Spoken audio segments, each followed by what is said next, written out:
What if your home, the one place you're supposed to feel safe, became a prison run by a tyrant in a navy blue blazer? That's exactly what happened in Pine Hollow, a sleepy little neighborhood where the lawns were perfect, the smiles were forced, and fear crept into every mailbox. Nobody saw the war coming. No trumpets blared, no flags waved. Just the slow, choking grip of control, tightened by a woman who thought she was untouchable. Her name was Diane Voss, and she ruled like a dictator with a clipboard sharper than a guillotine. But she didn't count on one man, a nobody named Jake Harlan, who decided her reign of terror was over. This is the story of how he lit a match and burned her empire to the ground. It started quietly, the way poison seeps into water. Diane Voss, president of the Pine Hollow HOA, didn't just enforce rules, she weaponized them. Cameras sprouted on every corner, catching you if your trash cans lingered curbside past 7 a.m. Armed patrols, wannabe cops in tacky black vests, roamed the streets, jotting down license plates, banging on doors for compliance checks. Diane's voice, syrupy and venomous, blasted from loudspeakers, announcing new decrees: no unapproved paint colors, no unsanctioned garden gnomes, no stepping out of line. She turned neighbors into snitches, homes into cages. And she loved it, strutting through the community center in her navy blazer, stilettos clicking like a countdown to doom. The morning it all cracked open, the sun baked the community center courtyard into a stage for Diane's latest power trip. Metal barriers gleamed like jail bars, her hired goons swaggered with batons, and there she stood, atop the steps, sunglasses reflecting a crowd too scared to blink. In her hand, that damn clipboard, her scepter of control. Jake Harlan watched from the edge, leaning against a lamppost, cap low over his hazel eyes. He looked like any other guy, faded jacket, scuffed boots, but his stillness was electric, like a storm waiting to break. Then it happened. Old Mrs. Clara, 80 years old, shuffled forward with a trembling residency form. Two of Diane's thugs blocked her, barking, "No clearance, no entry!" When Clara protested, one ripped the paper from her hands and shoved her hard. She hit the pavement with a sickening thud. The crowd gasped, then froze, cowed by the guards' sneers. Diane sauntered down the steps, smirking like she was judging a dog show. "Some people," she said loudly, "just don't know their place." Her cronies tittered.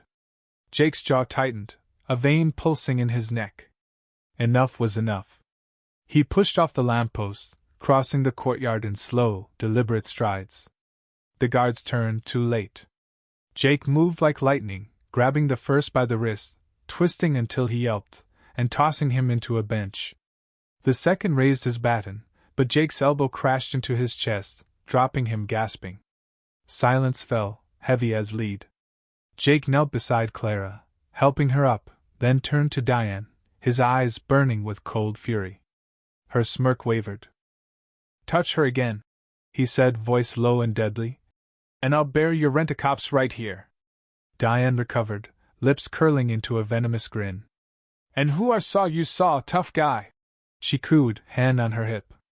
Jake straightened, towering over her. "I'm the guy who doesn't need a badge or a clipboard to know what respect looks like." Diane's face flushed an ugly red. She jabbed a finger at him. "This man assaulted my security. He'll be expelled." Jake stepped closer, so close she had to crane her neck. "Build your fences, lady," he growled. "Write your threats. You don't own these people, and you sure as hell don't own me."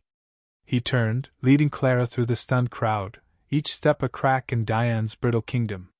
Her shrieks followed, shrill and powerless. Jake didn't look back. The war had begun. By dawn, Pine Hollow woke to a nightmare. Crimson banners flapped from the community center gates, screaming, "Order! Unity! Pine Hollow secured!" A new sign declared, "Mandatory inspections start now."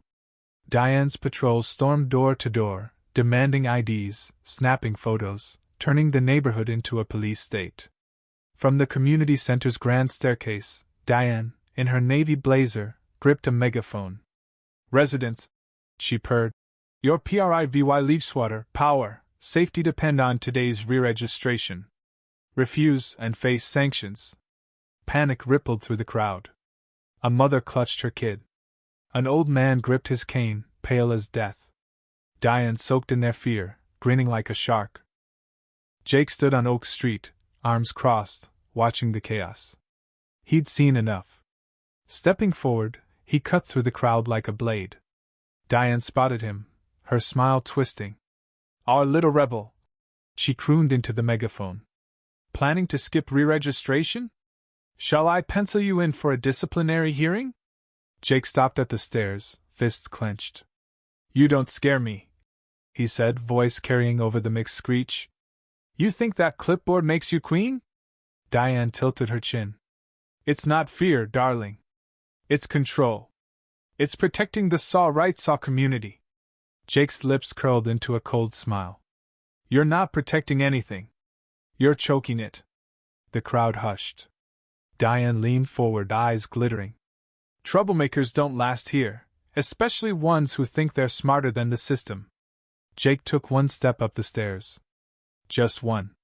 The guards flinched. "You can build your walls," he said, "but you can't silence everyone. And when those walls fall, Voss, you're falling with them." He turned and walked away, Diane's screams cracking against the crowd's rising murmurs. The spark of rebellion caught fire.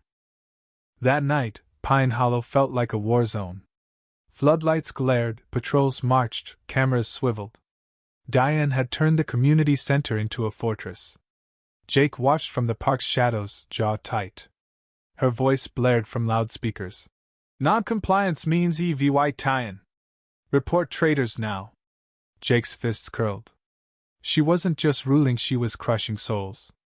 In a dim garage on Maple Lane, the fight took shape. 8 residents stood around a battered workbench, eyes blazing. Jake faced them, lit by a single bulb. "You're done being pushed," he said, voice sharp. "Done being watched. Done being prisoners." Nods answered him. There was Tom Baxter, ex-Navy, now a landscaper, Ellen Pike, a retired detective, Rico Alvarez, a mechanic with a knack for sabotage. Ordinary people, unbreakable will.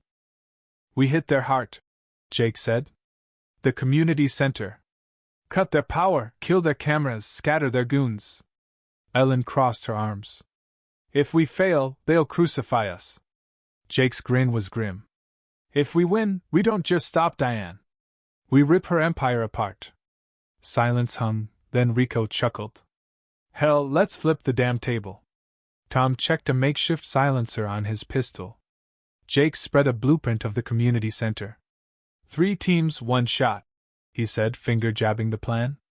Diane thought she'd locked down Pine Hollow. She didn't know the siege was on. At 2 a.m., the community center glowed under harsh floodlights. Guards paced lazily, batons tapping. Upstairs, Diane sipped wine, smirking at her VY Tory. Then the lights died. Every bulb, every camera, every lock gone. Darkness swallowed the building. Diane staggered, wine splashing her blouse. "What the hell?" she shrieked. Outside, chaos exploded. Guards fumbled, radios spat static. Jake's teams moved like ghosts. He sprinted across the courtyard, Ellen at his side. 2 guards stumbled toward them, flashlights jerking.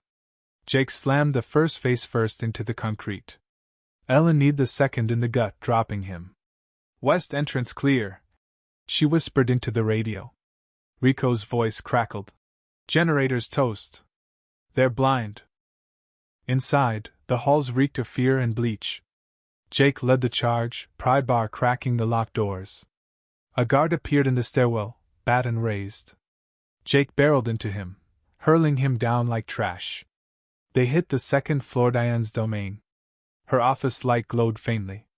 Jake zoomed in with binoculars, spotting a safe behind a Pine Hollow flag. "That's her dirty laundry," he muttered. "Ledgers, bribes, everything." Ellen grinned. "Let's air it out." Rico's voice hissed. "Hidden exit, West Maintenance." "She's running." Jake sprinted, catching Diane's blue blazer vanishing through a steel door. He hit it shoulder first, pry bar screaming as the metal buckled. They plunged into the tunnels, her heels clattering ahead. "Keep running, Voss!" Jake roared. "I'm right behind you." Diane reached a locked gate, slamming against it, trapped. She turned wild-eyed. "You're just a thug," she spat. Jake stepped forward, voice like a blade. "And you're just a crook in a cheap suit." He grabbed her wrist, zip-tying her hands. She shrieked, but it was over. Jake dragged her back through the tunnels, up the stairs, into the night.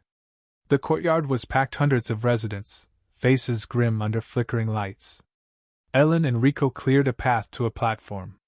Jake shoved Diane to her knees. The crowd's hush was electric. She wasn't their queen anymore. She was their prisoner. Jake seized the microphone. "This," he thundered, pointing at Diane, "is corruption." The crowd stirred, anger rising. "She rigged your votes, stole your money, poisoned your homes with fear." Rico fired up the community center's screen, once Diane's propaganda tool. Now it played her downfall, Diane ordering ballot fraud, laughing about, owning Pine Hollow. The crowd roared. Banners with her face were torn down, trampled. A chant rose. "Take her down!"